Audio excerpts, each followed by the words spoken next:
Hi everyone, welcome to the channel Mathly by Gautam. Here on this channel, we are dealing with SAT mathematics.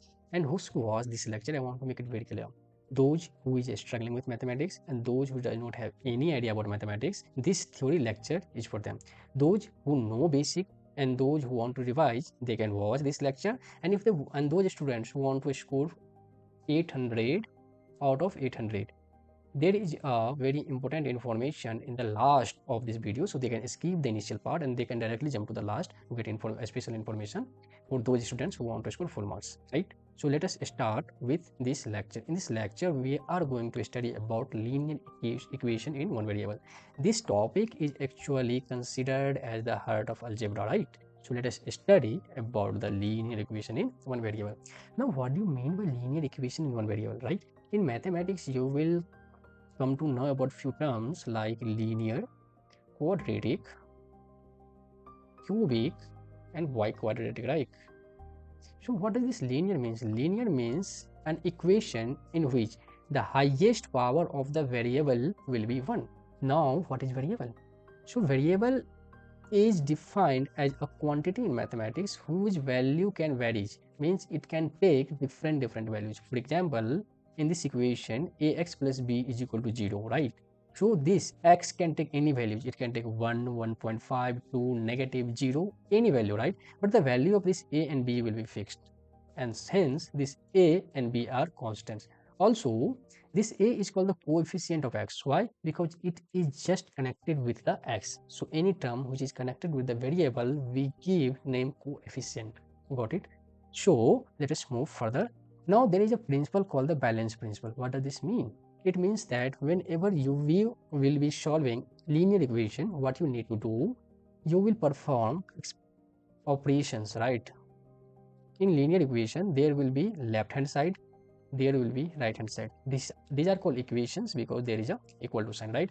Now there are four operations in mathematics. One is addition, subtraction, multiplication, and division.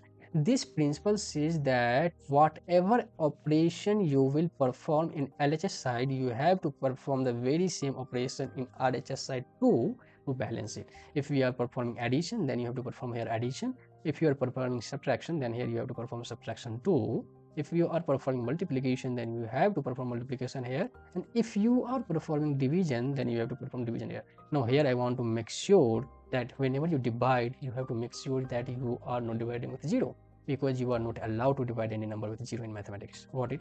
Now let us solve this question. Find the value of x that make this true. X plus 5 is equal to 12. In general life, how do we solve? X will be equal to 12 minus 5, that is x is equal to 7. This is how simple as this, right? But according to mathematics, how you should solve actually? You should solve x plus 5 is equal to 12. We want the value of x. It means we don't need this 5. So it can be x plus 5 minus 5. Since we are subtracting minus from left hand side, we also have to subtract minus from right hand side. Now this 5 will cancel out this one, so it will become x will be equal to 7. So mathematically we should go like this, but since you are preparing for competitive exam and you need to save your time, so you should go by this way. I am teaching this lecture in such a way that you should understand the basics once. Once you understand the basic, we will move to shortcuts as well. Now, one step equation. These are the things which will come when you will be solving equations, right? One step equations means you will reach to your answer just in one step. For example, suppose here we have to perform addition, right? So we can easily say x will be equal to 15 minus 8. So from here the value of x will be 7. Here the value of x will be 4 plus 9, that is x will be 13. Simply here x will be 35 divided by 5, so x will be 7, and here x will be 4 multiplied by 6, so x will be 24. So these are called one step equations, and these equations will be used while you will be solving a larger question, right? So you should know how to bring here what you did: plus change to minus, minus change to plus, multiplication change to division, and division change to multiplication. So this is the thing that I want to teach you. Now, there is a set quick method. We already know that equation of linear equation is given by ax plus b is equal to c, and your question is already given in this form, then you can easily find the value of x as c minus b divided by a. I don't want you to mug up this equation. You just go through the process and you will just reach to an answer. For example, we have to solve this question, right? So from here, 7x plus 4 is equal to 24. If the variables thing on LHS side, so it will become 25 minus 4. We are bringing constant on RHS. From here 7x will be equal to 21, so value of x will be equal to 21 divided by 7, that is 3, right? Now let us move to the next part of this chapter. Multi-step equations. What does this mean? We just know how to solve one-step solution. Now there will be few questions in which you have to perform different operations. For example, you have to first perform addition, then subtraction, multiplication, division, according to the rule of advanced, right? Or BODMAS, whatever you think. Now, what is this distribution law? In mathematics, there is a law called distributive law where you distribute things, right? If I want you to multiply this a, how are you going to expand it? You have to distribute this to this as well as to this. So this will become ab plus ad. After that, what we will do? We will collect the variables on one side and constant on other side. And after that, we will simplify this and solve this. Let us see how we are going to solve a question. In this question, do you think we have to use this law, this thing, distributive law? No, we can directly solve this question, right? So from here, 3x will be 25 minus 7.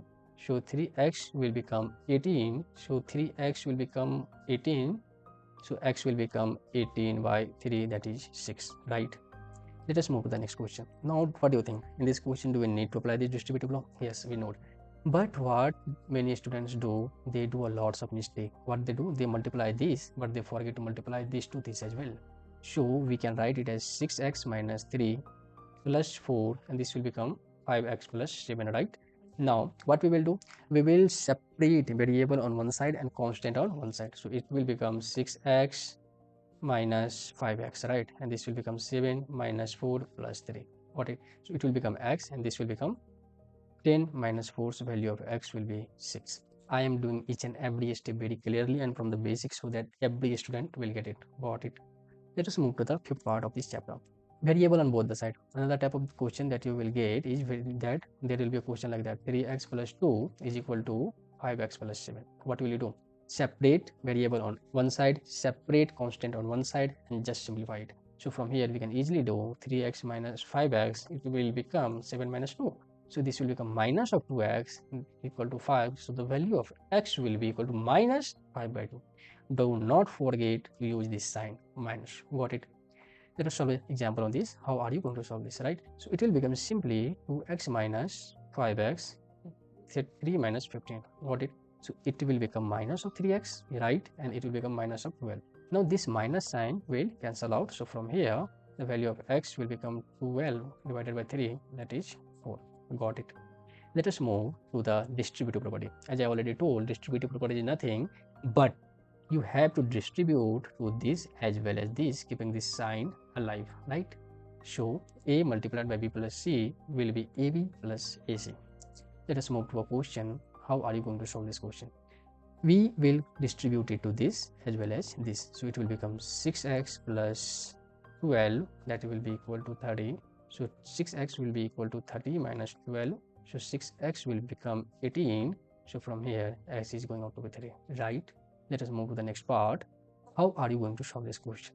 Again, you have to distribute to this as well as this. So this will become 4x plus 8, and this will become 2x plus 18.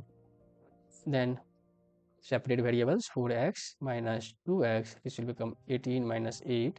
Now this will become 2x and this will become 10. So x will become 10 divided by 2, that is 5, right? Let us move to the next part of this chapter. Fractions. Another type of questions that you will get in this chapter, that questions will be in fraction and you have to find the value of x. Now either you can easily find the value of x by the way you are finding, or you have to take the LCM. I will tell you both the questions with the help of examples. Here, how are you going to solve this? Either you can take LCM here, but I will not suggest you to take LCM, right? Bring variable on one side and constant on another side as far as you can. So from here, x divided by 3 will become 10 minus 4. So x by 3, it will become 6. So x will become 6 multiplied by 3, that is 18, right? Now, let us move to the next question. Can you do the same in this question? No. So in this question, there is two methods to do it. Either take LCM, but in case of LCM, what many people do, they, by doing LCM process, they make a mistake. So what I will suggest, take LCM of this. So LCM of 3 and 2, it will become 6. Multiply all the terms with 6. Okay, so it will become x by 3 multiplied by 6. Okay, x by 2 multiplied by 6. Okay, 10 multiplied by 6. Because I told you that whatever operation you will do on LHS side, you have to do the same operation on RHS side as well. So this will become 2 and this will become 3, right? So 2x plus 3x is equal to 60. So 5x is equal to 60. So value of x will be equal to 12. Got it? Now, decimal equations. Another type of questions that you will get in this chapter will be decimal equation. Here again, you can solve this in two ways. Either keep the decimal alive and solve it, right? But in this way, you are going to do a lot of mistake. For example, if you want to solve this, how can you solve this? 0.4x, it will become 7.6 minus 2.8, right? So 0.4x will become 6 minus 8. It will become 8, one will carry over 6, 3, 6, 2, that is 4, right? 4.8. So from here, the value of x will become 4.8 divided by 0.4. Now you can remove the decimal and the value will get 12. Another way is that multiply the whole equation by 10. So this will become 4x plus 28, that is 76. So 4x will become 76 minus 28. So 4x will become 48, right? So value of x will be 12. I will prefer to solve by this way, right? There is another question and I want you to write the answer of this question in the comment section. Got it? Let us move to the next part of this chapter, and this is one of the famous, or I will say this is one of the most interesting topic for SAT exams. They ask many times questions from this. Now, what is solution? Solution, if I say that we are having a linear equation, right? 3x plus 2 is equal to 10. And if I'm saying find the solution of this equation, what does this solution mean? Once you understand the meaning of solution, you will solve many questions without lifting your pen. So what does this solution mean? Solution means value of x which will satisfy this equation. Solution means value of x which will satisfy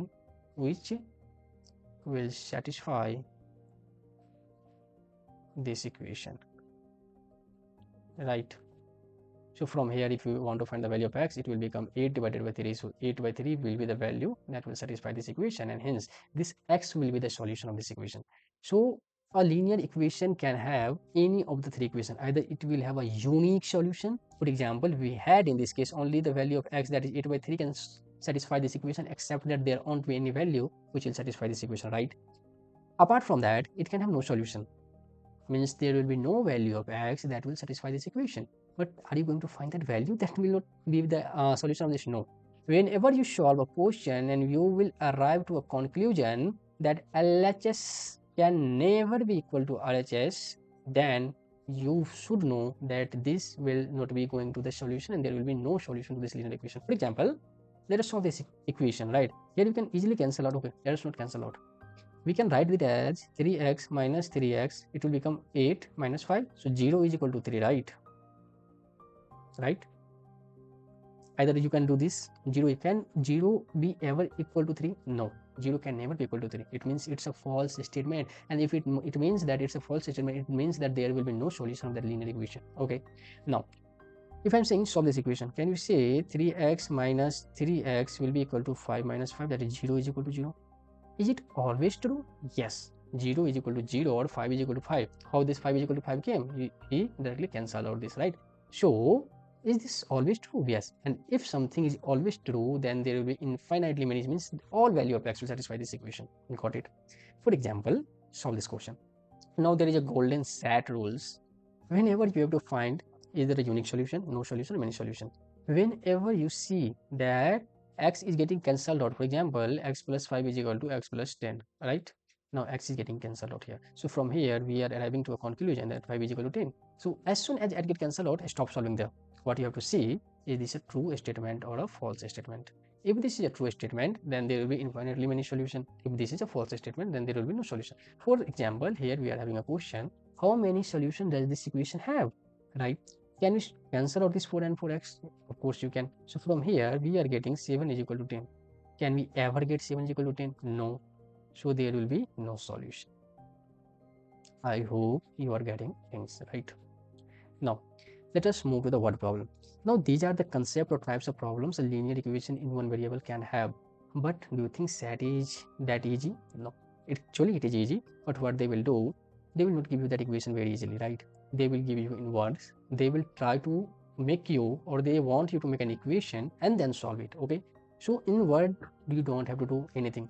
Just define a variable, make equation from them, and just solve it. Let us see how we are going to do. But there are some phrases who does not know mathematics at all. This slide is going to be most important from today's lecture for them. If you have to assume any number, let us say we assumed x. Now everything starts from here only. If I'm saying there is a number which is 5 more than a number, because we assume that number to be x, so that new number will be x plus 5. There is a number which is 5 less than this number, so it will be x minus 5. There will be a number which is twice a number, so it will be 2x. There will be a number which is half a number, so it will be x by 2. The sum of and the difference of, right? This term says addition sign, and this is talking about subtraction. Okay, and the product of and the quotient of this thing talk about multiplication, and this thing talk about division. We will enjoy it more when we will solve word problems. There is a very common mistake that students make, is that when I say 5 less than x, it means that x minus 5.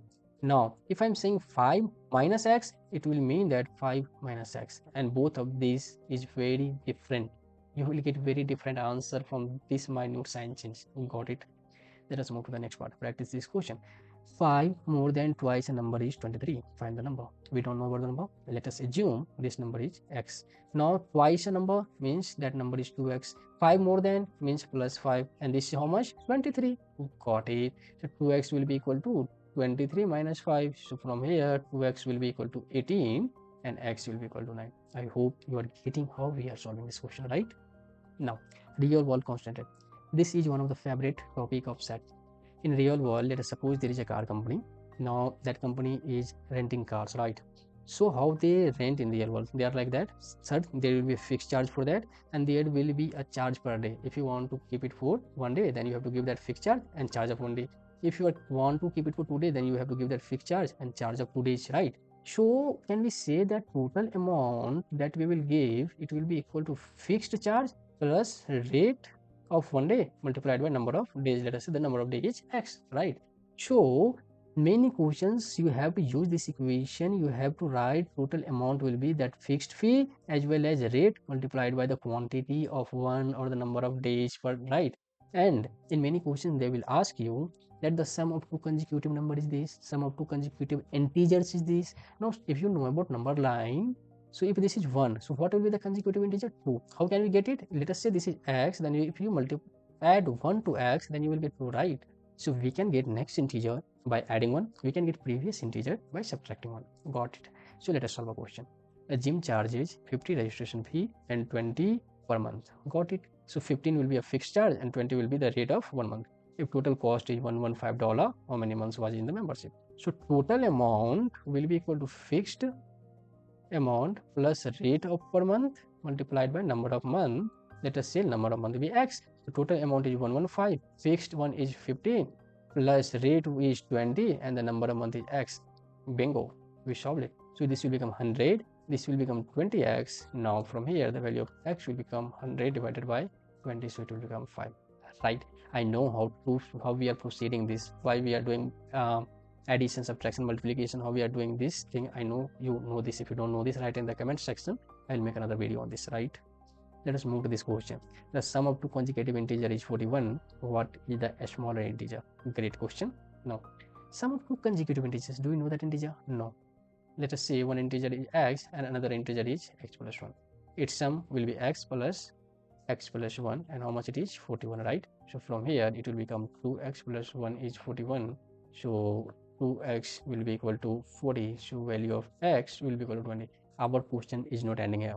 Now he is asking about a smaller, right? So what was our integer? One was x, another one was x plus 1. So one is 20, another one is 21. So which one is a smaller? 20. So 20 will be answer. Don't ever end answer. Always go to the last of the question. Got it? Now there are some traps where they will trap you actually, and that's what I told you, right? In many questions what you will do, you will find the value of x and you will see this option as option A out of 4, right? And in most of the case this will not be a correct answer, because in many questions they will not ask you the value of x, they will ask you the value of something else. Like in this question they are asking for the value of 2x plus 1. Got it? Let us do an example for that, right? Okay, there is a very interesting question of a student, sir, whether I should think or solve questions analytically or logically or by using Desmos. And there is a very interesting answer of this question. It depends. There are many questions which you can solve by your hand by calculating things very fast rather than typing in the Desmos, right? But there are some questions which you really should solve in Desmos. And what question you should solve? You should solve all those questions which will be messy decimals, means there will be ugly calculations, right? If you want to check your answer quickly, you should solve by Desmos. But I will suggest there will be 90% or 80% questions which you should solve, which you are going to solve faster with your calculation. Got it? Now, there are some set traps which you are going to get trapped, right? Let us see what are those. It is about distribution law, right? What happens here? What happens here is that you will multiply the first number by 4, but you most of the time you will forget to multiply by this 2 by 4. Second one is most of the time what you will do, you will multiply the first number with this negative sign, but most of the time you will forget to multiply the second number, right? Third thing is that fraction thing. You multiply by the LCM to the LHS side, but you forget to multiply the RHS side. Fourth one is if I am saying 5 less than x, it doesn't mean 5 minus x. No, it means x minus 5. Got it? 0 is a number. This is a most important set trap. If they are asking for a number of solution and the equation is if 3x is equal to 0, what will be the number of solution? Many students will say it will have no solution because they will say how can 3, they will consider it like that 3 is equal to 0. No, 3x is equal to 0, it means x is equal to 0 and 0 is a real number, that means it has one solution. Got it? Second trap that I already told you, don't stop early. Study question very carefully. For example, in this question, they have given an equation x plus 2 is equal to 7, right? So if you solve this equation, the value of x that you will get is 5, but 5 is not the answer of this question. Got a stuck. Why? Because they are not asking the value of x, he is asking the value of 2x. So the answer will be 10. Got it? Second thing is variable on both sides. If you cancel out, right, and from here, the value of x, can you get the value of x as 1? No. Why? Because if you are cancelling out, it means that you are bringing this thing here, so 0 is equal to 1 and hence answer will be no solution. Make sure do not make all these mistakes, okay? Now, sign minus x is equal to 5, it doesn't mean that x is equal to 5, it means x will be equal to minus 5. Got it? Decimal division. Now, I will suggest whenever you solve the question of decimal, just multiply and try to remove the decimal as fast as you can to avoid mistake. Got it? Now, infinite many solution means if x is equal to 0, what does this mean? If x is equal to 0, it means that it is having one solution, okay? That the value of x is 0 means x can be absolutely any real number. It's not that it is having no solution. Got it? Very good. Now this is the brain map, and this thing tell you how much thing you got from this lesson. We studied about the equation of the line that is ax plus b is equal to c, where the value of x will keep changing and so the value of c. So x and c will be variable in this equation, right? Decimals. Whenever you find a question of decimal, try to remove decimal as fast as you can. Don't try to keep in the question and try to remove in the last, okay? Read the question very carefully. If you are not reading the questions, you will be solving, you will know how to solve the questions, but again you will make a mistake. So read the question very carefully. This is the one of the favorite topic of SAT, so you should consider that total amount is always equal to fixed plus rate, right? Desmos versus algebra, I already give you the answer. The answer depends what you should use and when you should use. Now this word problem, I already tell you that define a variable, bring it to equation and solve it. Solution, no solution, infinitely solution and unique solution. I already told you that whenever you are able to cancel out variable from both sides of the equations, stop solving there itself. Just see the above thing that you are getting is true or false. If it is true, it is infinitely many solution. If it is false, there will be no solution. Got it? Fraction LCM, just make sure that you are multiplying by the LCM things, LHS side as well as RHS side. Now for those students who are trying to score 800 out of 800, I promised I'm going to give you some special information. Right now, let us study about a straight line, because we are studying linear equation in one variable. A straight line is a kind of linear equation in one variable, right? So how do you represent a linear equation in one variable, or what is the equation of a straight line? So equation of a straight line is given as a straight line. So equation of a straight line is given as y is equal to mx plus c. Got it? This is the x coordinate, this is the y coordinate. This value is called as y intercept and y-intercept, and this y-intercept represent the initial value. When x is equal to 0, what is the value of y? Got it? What is m? M is slope. How are you going to find slope? Now, this is a good question. Let us suppose there is a 2 point on this line. One is x1 comma y1. Second one is point A, point B, right? x2 comma y2. So slope will be given by y2 minus y1 divided by x2 minus x1, and this slope is nothing but tan of theta. Got it? Now, can we write a equation of line if it is passing through a point x1 comma y1? Of course, you can write the equation of line passing through a point, and if you know the slope, right? So the equation of line will be y minus y1, that will be equal to m times of x minus x1. I hope you are getting confused here. Let us say this point is 2 comma 3 and slope is m. So what will be the equation of line now? The equation of line will be y minus 3 will be equal to m times of x minus 2. Got it? The value of m will be known to you, or you can find any of the way. Now, there is two more important concepts in a straight line, and that I want you to know. What are those? Those are, first, if two line, let us say this is line L and this is line M. Okay. If two line is parallel to each other, it means that their slope will be same. Parallel lines means same slope. Got it? If two lines are perpendicular to each other, then let us say this is line L and this is line M, and they are perpendicular to each other. They are perpendicular to each other. Let us say that the slope of line L is m1 and the slope of line m2, m is m2, right? Then if they are perpendicular to each other, then the product of their slope will be always -1. And by using this information, you can solve lots of questions. Now, this was a theory lecture for all those students who really don't know anything about mathematics. If you're facing any problem, write down in the comment section. I will upload a video on that topic. Now, those who want to practice now, write down in the comment section which kind of questions you want to practice. Is it medium, easy, hard, or very hard, right? I will bring all type of question in the subsequent or frequent lectures. So let's write in the comment section what type of questions you want. See you all. Thank you.